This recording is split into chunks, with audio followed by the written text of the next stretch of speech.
Thank you, Lord. Salamat. Thank you, Lord, kasi iniingatan mo ako. Salamat, Panginoon, kasi yung magulang ko hindi mo hinahayaan na magkasakit. Panginoon, salamat kasi yung blessing lagi mong binibigay sa pamilya ko. Salamat, Lord, kasi kahit mahirap, pinaparamdam mo sa akin na kaya ko.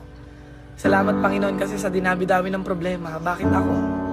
Salamat, Panginoon, kasi china-challenge mo yung buhay ko. Alam niyo po, ikaw na nanonood, minsan magpasalamat ka sa Panginoon. Maganda man o pangit yung nangyayari sa buhay mo, matuto kang magpasalamat sa Panginoon.